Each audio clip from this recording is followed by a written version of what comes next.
नमस्कार, मैं हूं संजय शर्मा। आप देख रहे हैं 4 PM न्यूज नेटवर्क। आप सभी जानते हैं कि पिछले कुछ दिनों में दिल्ली दरबार और यूपी दरबार के बीच में झगड़े बढ़े थे भारतीय जनता पार्टी के।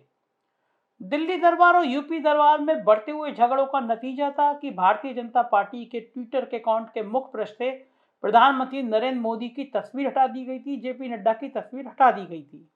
लेकिन फिर विवाद सुलझा और फिर संगठन के भी आरएसएस के लोग यहाँ पे आए, बीजेपी के लोग आए, लंबी कवायद चली, मुख्यमंत्री को दिल्ली बुलाया गया, दिल्ली वाले लखनऊ आए, लंबी लड़ाई चलती रही। लेकिन इस बीच में एक और घटनाक्रम घट रहा है, वो बहुत चौंकाने वाला है, मेरे लिए भी बड़ा हैरानी करने वाला है। मुख्यमंत्री योगी के कुछ करीबी लोग भारतीय जनता पार्टी के विधायकों की आलोचना में जुट गए हैं। मैं भी चौंका। मेरे पास भारतीय जनता पार्टी के केंद्रीय स्तर के बहुत बड़े नेता रहे जो मुख्यमंत्री जी के बहुत करीबी, उन्होंने एक मैसेज भेजा और मैं हैरान हुआ। उसके बाद वो मैसेज लगातार 10-15 अलग अलग जगहों से मेरे पास मैसेज आया। पहले मैं ये मैसेज पूरा पढ़ के सुनाता हूँ, फिर बताता हूँ कि इसके पीछे की राजनीति थी क्या। मैसेज में लिखा हुआ है, ये शायद मेरे ख्याल से कोविड दौर के दौरान के बाद की भी डिटेल्स इसमें दी हुई हैं। और ये एक मैसेज इसलिए है कि आप ये समझ पाएँ कि योगी जी तो बहुत अच्छे हैं, बीजेपी के विधायक नाराज हैं। मैं पूरा मैसेज पढ़ता हूँ, थोड़ा टाइम लगेगा लेकिन सुनिएगा, क्योंकि भारतीय जनता पार्टी की राजनीति के लिए महत्वपूर्ण बात है, क्योंकि ये मैसेज वायरल कराया जा रहा है और इस मैसेज से आपको लगेगा मुख्यमंत्री अच्छे हैं, विधायक खराब हैं। तो शायद विधायकों को जो टिकटॉक काटने की परंपरा बन रही है, उससे पहले शायद ये मैसेज वायरल किया गया होगा, ऐसा मुझे लगता है। मैसेज है, उत्तर प्रदेश में ज्यादातर विधायक योगी आदित्यनाथ की सरकार से नाराज हैं। मैं फिर बता रहा हूं कि ये मैसेज मुझे भारतीय जनता पार्टी के मुख्यमंत्री योगी आदित्यनाथ जी के बेहद करीबी और देश की राजनीति में बड़ा स्थान रख चुके एक टाइम में उस व्यक्ति ने भेजा। नाम मैं इसलिए नहीं बताऊंगा क्योंकि व्यक्तिगत रिश्ते हैं, तो अच्छा नहीं लगता किसी ने मुझे व्यक्तिगत मैसेज भेजा, मैं उनको बात नाम लेके उनके लिए असहज स्थिति बात करूं। लेकिन आपको बताना इसलिए जरूरी है कि मैसेज वायरल हो रहा है। इस मैसेज की शुरुआत होती है कि उत्तर प्रदेश में ज्यादातर विधायक योगी आदित्यनाथ की सरकार से नाराज हैं।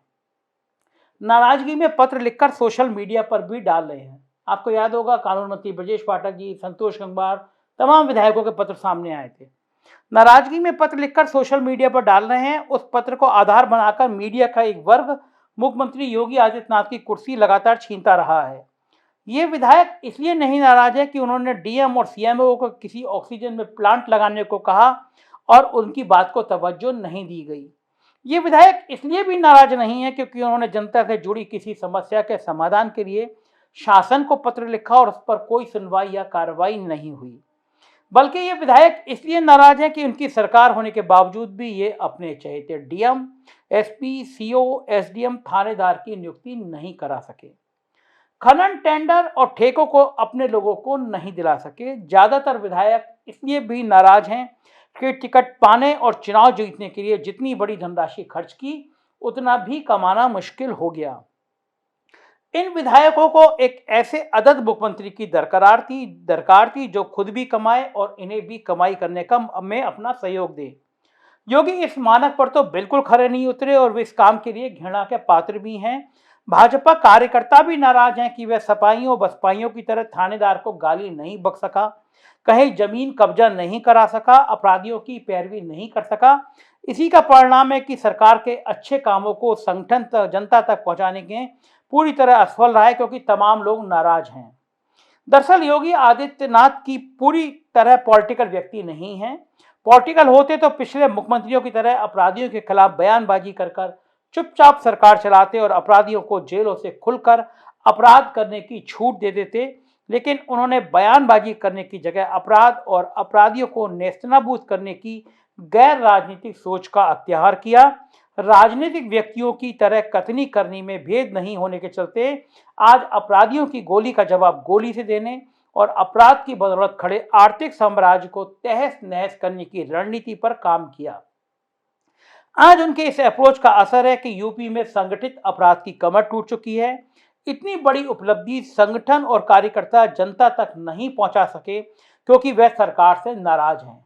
नाराजगी का कारण जनहित के मुद्दे नहीं बल्कि खुद की आर्थिक मजबूती देने की वह आदिम मानसिकता है जो योगी आदित्यनाथ के बागडोर संभालने से पहले सभी सत्ताधारी राजनीतिक दलों के कार्यकर्ताओं में पाई जाती है।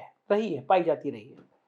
कोरोना की पहली लहर को संभालने के बाद दूसरी लहर में शुरुआती अफरा तफरी के बाद उत्तर प्रदेश ये लड़ाई भी जीतने के कगार पर है। 24 करोड़ आबादी वाले यूपी जो जागरूकता में दिल्ली, महाराष्ट्र, केरल के राज्यों से पीछे है। इसमें कितने लोग संक्रमित हुए, जो उससे कहीं ज़्यादा दिल्ली, बंगाल में हुए, लेकिन दिल्ली सबसे बेहाल रही, जिसके सीएम केजरीवाल दावा करते थे कि यहाँ की चिकित्सा इतनी अच्छी है कि बिहार से भी लोग इलाज कराने जाते हैं। यूपी और योगी की सबसे बड़ी विडंबना ये है कि उनकी कैबिनेट में लीड करने वालों की बजाय आज्ञाकारी और गणेश परिक्रमा करने वाले नेताओं की और मंत्रियों की भरमार है। अगला पैराग्राफ है। कोविड की दूसरी लहर के दौरान एक भी मंत्री या विधायक जनता के बीच नहीं निकला। दो डिप्टी सीएम खामोश रहे। मंत्रियों ने घर से बाहर निकलना जरूरी नहीं समझा। इसके उलट कोरोना नेगेटिव होते ही योगी फिर से काम में जुट गए। जाहिर है जो काम करेगा गलती उससे भी होगी। योगी ने भी अधिकारियों पर अत्यधिक विश्वास करने की गलती दौरान की, लेकिन उनकी मंशा पर सवाल नहीं है। योगी ने धरातल पर उतरकर जो काम किया, उसके मंत्री विधायक सोशल मीडिया पर वोकल होकर जिम्मेदारियों का निर्वहन किया। वो केवल पत्र लिखते रहे।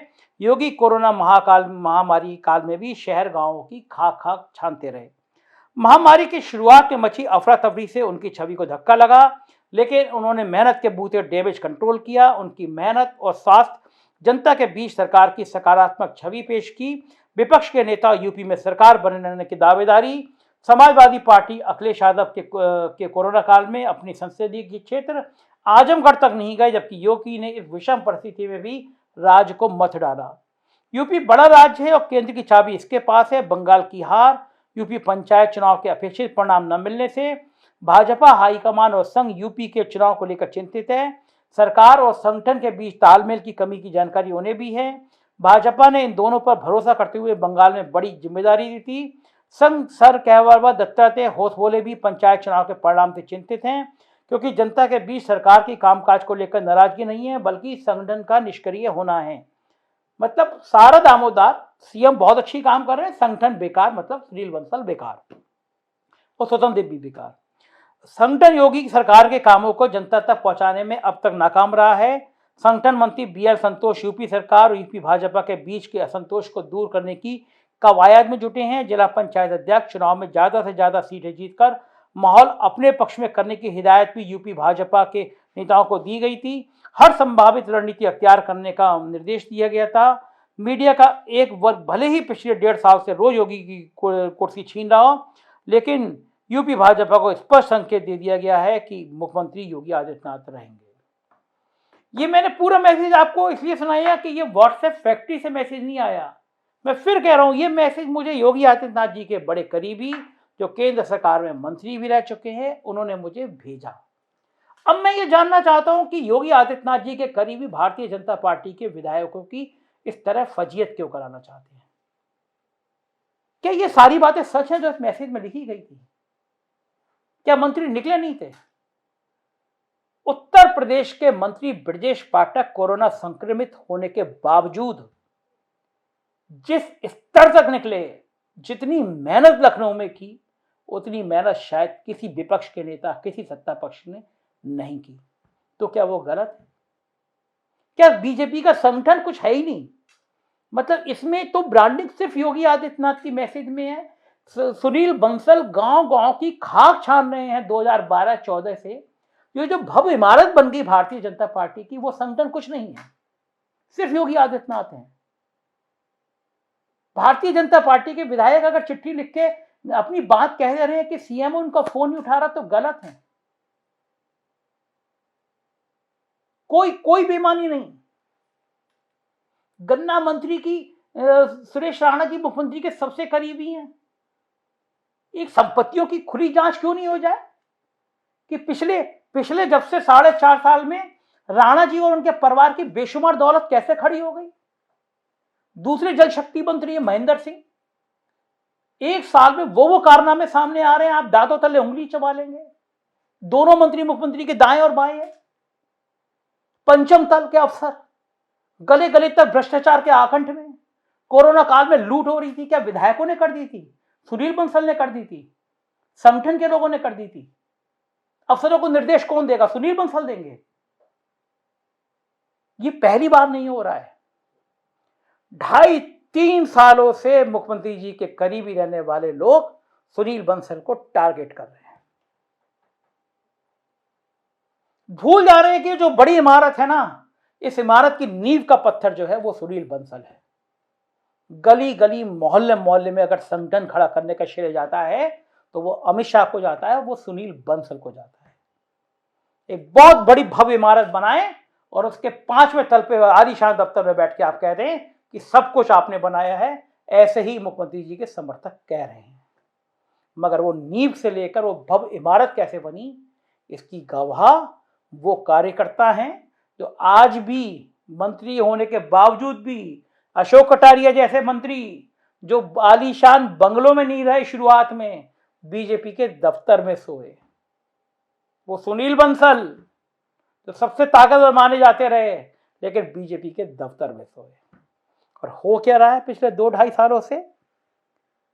सुनील बंसल की चारित्रिक हत्या करने की कसर छोड़ नहीं रहे लोग, और उनके तार मुख्यमंत्री जी के करीबी लोगों तक जाकर रुकते हैं जो सुनील बंसल को बदनाम करते हैं।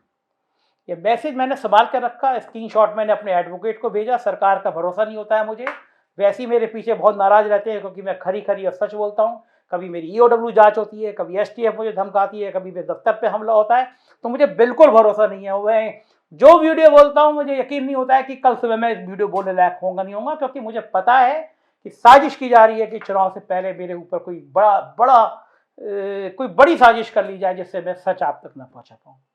लेकिन मेरा ये मैसेज नहीं है। कोई फायदा नहीं होगा बीजेपी के विधायकों को इस तरह बदनाम करने का। मैंने भी संगठन में काम किया, मैंने भी विद्यार्थी परिषद में काम किया, मैं जानता हूं संगठन कैसे बनता है।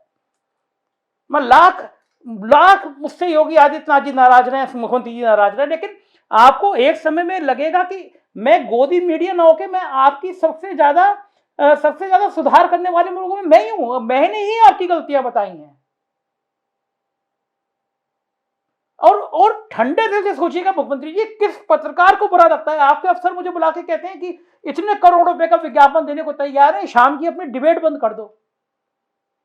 किसे बुरे लगते हैं करोड़ रुपया? अगर मैं कोई बात बता रहा हूं, मैं बता रहा हूं कि आपके यहां भ्रष्टाचार हो रहा है, मैं बता रहा हूं कि जो आप टैबलेट बांटने जा रहे हैं, जो आप लैपटॉप बांटने जा रहे हैं, उसमें आपके बड़े अफसर ने करोड़ों के घोटाले की प्लानिंग कर ली है, तो किसका भला होगा? खुदा ना खास्ता सरकार चली गई, जांच होगी तो कौन होगा, कौन फंसेगा? मुख्यमंत्री जी, आपको यकीन नहीं होगा कि आपके करीबी रहने वाले अफसरों ने कितने गुल खिला रही हैं। जिस अफसर को आपने आईएएस अफसर तैनात करने की जिम्मेदारी दी है, अगले 1 या 2 महीने में उसकी संपत्तियों के ऐसे खुलासे करूंगा कि आप दंग रह जाएंगे। तो ये विधायक कर रहे हैं, विधायकों की हैसियत है। संगठन को, विधायकों को बदनाम करके कमजोर सेना के भरोसे चुनाव नहीं जीते जाते। उत्तर प्रदेश में 4.5 सालों में किसी भी बड़े दफ्तर के ठेकेदारों की लिस्ट निकलवा के देख लीजिए मुख्यमंत्री जी, ठेकेदार या तो सपा के थे या बसपा के थे। आपके कार्यकर्ताओं को ठेका नहीं मिला। कारण कि ठेकों में, शर्तों में इतनी ज्यादा प्रतिबंध बढ़ा दिए गए थे कि केवल सपा और बसपा के लोग ही काम कर सके। इसमें विधायक की गलती है, संगठन की गलती है नहीं है। इस तरह के मैसेज वायरल करा के मुख्यमंत्री जी आप अपना नुकसान करेंगे। अगर संगठन कमजोर होगा, पार्टी नहीं जीत पाएगी। कम मजबूत नहीं है समाजवादी पार्टी। गांव गांव में उसने नेटवर्क तैयार कर लिया है, पिछड़ी जातियों में खराब संदेश दे दिया आपके प्रति। अपने ऊपर ही हमला करा के क्या करेंगे? अपने ही विधायकों को आपकी टीम बदनाम करके क्या करेगी? अगर मैं एक पत्रकार के नहीं, एक आपके सहयोगी के रूप में आपको सलाह दे रहा हूं, इन झगड़ों को बढ़ा के नुकसान करेंगे आप। वैसे ही यूपी दरबार, दिल्ली दरबार के झगड़े बढ़ रहे हैं। मर्जी आपकी, आप राजा हैं, हम प्रजा हैं, और एक पत्रकार है, मैं बोलना हक है। आज मैसेज आया, मुझे लगा आप तक पहुंचाऊं, और कोई माध्यम नहीं था तो मैंने यूट्यूब पे बोला। मुझे लगता है शायद आपको बुरा ना लगे, और लगे भी तो मेरी मजबूरी है, मुझे सच बोलना है। अपने दर्शकों को सच बताना मेरी जिम्मेदारी है। तो आप देखते रहिए 4PM न्यूज नेटवर्क, क्योंकि यही वो चैनल है जिसमें सच सच और सिर्फ सच मिलेगा। Thank you.